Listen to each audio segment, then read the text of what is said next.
ശരി, ഞാൻ അഭയദേവ് പറഞ്ഞ കാര്യം ഞാൻ നെഞ്ചത്ത് കൈവച്ചുകൊണ്ട് ഒരു കാര്യം പറയാണ്. 1000 തൊഴിൽ ഇത് കിട്ടിയ ഒരു കാര്യം പറയാനാണ് അദ്ദേഹം പറഞ്ഞത്. അദ്ദേഹം പറയുമ്പോ അത് ഞാൻ നെഞ്ചത്ത്, ഏത് നെഞ്ചത്ത്, ഇടത്ത് നെഞ്ചത്ത് എനിക്കിപ്പോ തൽക്കാലം വെച്ചേക്കാം, അഭയദേവ് ഒരു സന്തോഷമായിക്കോട്ടെ. PLI സ്കീം, PLI സ്കീം എന്ന് അദ്ദേഹം കേട്ടിട്ടുണ്ടാവും. അദ്ദേഹം കേട്ട സ്കീമില് 1,75,00,000 കോടി രൂപ ഇൻവെസ്റ്റ്മെന്റ് വന്നിട്ടുണ്ട്. 7.8 ലക്ഷം കോടി രൂപയുടെ സെയിൽസ് നടന്നിട്ടുണ്ട്. അടുത്തത് കേട്ടിട്ട് ഞെട്ടരുത്, കൈ എവിടെയെങ്കിലും നെഞ്ചത്തൊക്കെ വെച്ചോ അറ്റാക്ക് വരാണ്ട്. PLI സ്കീമിൽ 7 ലക്ഷം തൊഴിലാളികൾക്ക് തൊഴിൽ കിട്ടിയിട്ടുണ്ട്. കേരളത്തിൽ ഒരൊറ്റ PLI സ്കീം എക്സ്പാൻഡ് ചെയ്യുന്നുണ്ട്. PLI സ്കീം എന്ന് എന്താണെന്ന് ഇവിടുത്തെ പല ഇടതുപക്ഷ ധനമന്ത്രിക്കോ മുഖ്യമന്ത്രിക്കോ അറിയുമെന്ന് എനിക്ക് അറിഞ്ഞൂടാ. ഏതായാലും അപ്ലൈ പോലും ചെയ്തിട്ടില്ല. PLI സ്കീമിന് അപ്ലൈ ചെയ്യാത്ത, ശ്രമിക്കാത്ത ഒരേ ഒരു സംസ്ഥാനമാണ് കേരളം. PLI സ്കീമിൽ ഉത്തരാഖണ്ഡിൽ പോലും 5ഓളം ഫാക്ടറികൾ വന്നിട്ടുണ്ട്. കേരളത്തിൽ അപ്ലൈ ചെയ്തിട്ടില്ല, ഫാക്ടറി ഇല്ല, ഇതുവരെ ഒന്നും തുറന്നിട്ടില്ല. ഇടത് നെഞ്ചി വെച്ചിട്ട് ചുമ പോലും വന്നു, ഹൃദയം വരെ പേടിച്ചു പോയി. ഇത്തരം കള്ളക്കണക്കുകളാണ് നിങ്ങൾ ആരോ പറഞ്ഞ് പറ്റിച്ച് പഠിപ്പിക്കുന്നത്. ഇതൊന്നും ദയവായിട്ട് വിശ്വസിക്കരുത്. നിങ്ങൾ കൃത്യമായിട്ട് കണക്കുകൾ പഠിക്കും, എന്നിട്ട് കാര്യങ്ങൾ പറയും. അപ്പോ ഈ ഒരു തൊഴിലുണ്ടായിട്ടില്ല, പിന്നെ തൊഴിലില്ലായ്മ, ഞാൻ നേരത്തെ സൂചിപ്പിച്ചു, പീരിയോഡിക്കൽ സർവേയിൽ തൊഴിലില്ലായ്മയുടെ വ്യത്യാസം എത്രയാണ് NSOന്റെ സർവേയിൽ കണ്ടാണ്. പിന്നെ വിദേശ സർവേകളെ മാത്രമേ വിശ്വസിക്കുകയുള്ളൂ, സോറനെയും റോക്ക്ഫെല്ലിനെയും മാത്രമേ വിശ്വസിക്കുകയുള്ളൂ എന്ന് നിർബന്ധമുള്ള ചില ബുദ്ധിജീവികളും ധനതത്വ ശാസ്ത്രജ്ഞന്മാരും എല്ലാം ഇവിടെ ഇരിക്കുമ്പോൾ അവരോട് ഞാൻ എന്ത് തർക്കിച്ച് പറയാനാണ്? ഇപ്പൊ മറ്റൊരു നേതാവ് പറഞ്ഞ കേട്ടു, റൂറൽ ഡെവലപ്മെന്റിന് India has been expended only 1.72%. ഞാൻ വെല്ലുവിളിക്കാൻ ആഗ്രഹിക്കുന്നു. UPA സർക്കാരിന്റെ കാലഘട്ടത്തിൽ പെർസെന്റേജ് നോക്കരുത്, ഇതിനേക്കാൾ കൂടുതൽ ഏത് കാലഘട്ടത്തിലാണ് റൂറൽ ഡെവലപ്മെന്റ് വെച്ചിട്ടുള്ളത്? ഈ 1.7% എന്ന് വെക്കുമ്പോൾ അത് എത്ര രൂപയാണെന്നും കൂടെ കാണണ്ടേ? അപ്പൊ ഒരു 100 രൂപ ഈ GDP ഗ്രോത്ത് ഉള്ളപ്പോ അതിന്റെ 1.7% എത്രയായിരിക്കും? 50 രൂപ മാത്രം ഉണ്ടാകാത്ത 2% വെച്ചാലും ഏതായിരിക്കും വലുത് എന്ന് വിചാരിക്കണം. അപ്പൊ പെർസെന്റേജ് കാര്യം മാത്രമല്ല, ഇനി പെർസെന്റേജ് തന്നെ റൂറൽ ഡെവലപ്മെന്റിന്റെ കാര്യത്തിൽ എത്രയാണ് വെച്ചിരുന്നത്? കഴിഞ്ഞ UPA സർക്കാർ ഇവിടെ കാപെക്സ് ഡെവലപ്മെന്റിന് എത്രയാണ് വെച്ചിരുന്നത്? അതുപോലെ തന്നെ എഡ്യൂക്കേഷന് എത്രയാണ് വെച്ചിരുന്നത്? ഈ സർക്കാർ എല്ലാത്തിനും കൂട്ടിയില്ലേ?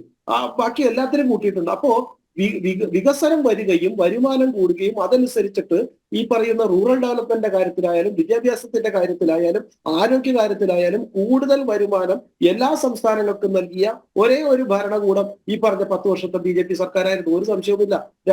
1 ലക്ഷം കോടി രൂപ ഇൻട്രസ്റ്റ് ഫ്രീ ആയിട്ട് 50 വർഷത്തേക്ക് നൽകിയ സർക്കാർ ഇപ്പൊ 1,30,000 കോടിയായിട്ട് അഡീഷണൽ ആയിട്ട് നൽകുന്നു. അതുപോലും അപ്ലൈ ചെയ്യാത്ത സംസ്ഥാനമാണ് കേരളം. 97,000 രൂപ കോൺഗ്രസ് സർക്കാർ വരെ പല സംസ്ഥാനങ്ങളും നേടിയെടുത്തിട്ടുണ്ട്. അപ്പൊ ഇതൊന്നും ഇല്ലാണ്ട് ബലദേവ് ഈ കണക്കുകളെ മറച്ചു വെച്ചുകൊണ്ട് കേരളത്തിന് എന്തോ വലിയ നേട്ടമുണ്ടായി എന്ന് ഉണ്ടാക്കാനായിട്ട് സാധിച്ചില്ല എന്ന് പറയുമ്പോൾ നിങ്ങളുടെ സംസ്ഥാനം ആവശ്യപ്പെട്ടിട്ടില്ല അല്ലെങ്കിൽ നടപ്പിലാക്കിയിട്ടില്ല എന്നുള്ളതല്ല ഏറ്റവും പ്രശ്നം. അപ്പൊ പിന്നെ ഒരു കാര്യം കൂടെ മനസ്സിലാക്കേണ്ടത്, നമ്മൾ പൊതുവെ സൂചിപ്പിക്കുന്നത് ഈ പബ്ലിക് എന്റർപ്രൈസസിനെ കേന്ദ്ര സർക്കാർ വിറ്റുകളയുന്നു എന്നുള്ള ഒരു ആക്ഷേപമുണ്ട്. പൊതുവെ ഞങ്ങൾക്ക് മറുപടി പറയാൻ സമയം കിട്ടാറില്ല. പക്ഷേ ഒരു കാര്യം മനസ്സിലാക്കേണ്ടത്, ഇത്തരത്തിലുള്ള പബ്ലിക് എന്റർപ്രൈസസിനെ വിറ്റുകളഞ്ഞു എന്ന് പറയുമ്പോൾ capital expenditure to the public sector അത് ഫിനാൻഷ്യൽ ഇയർ 14-15 അത് 5.6 ലക്ഷം കോടി ആയിരുന്നെങ്കിൽ അത് 2024 അത് 18.6 ലക്ഷം കോടി രൂപയായിട്ടുണ്ട്.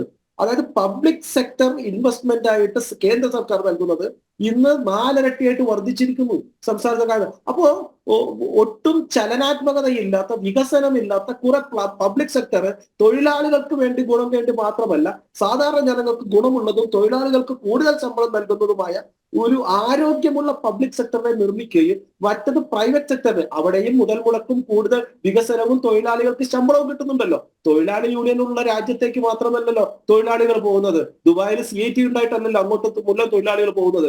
ചൈനയിലും ഇല്ലാത്ത CIT. അപ്പോ ഇത്തരത്തിൽ വികസനത്തിന് PSCയുടെയും PSCയുടെ ഒക്കെ വികസനത്തിന് പ്രൈവറ്റ് സെക്ടർ ഇൻവെസ്റ്റ്മെന്റും ആവശ്യമുണ്ട്. അവിടെയും വികസനം നടക്കുന്നുണ്ട്.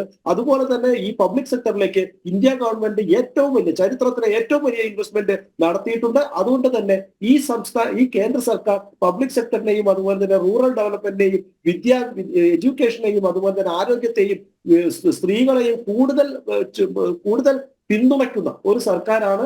അത് കൂടുതലായിട്ട് എന്റർപ്രണർഷിപ്പിനും അതുപോലെ തന്നെ അവരുടെ വികസനത്തിനും വേണ്ടിയിട്ടുള്ള ഒരു രീതിയാണ്. ഫ്രണ്ട് ലോഡ് എക്കണോമി അല്ല, we actually wanted to them to produce more.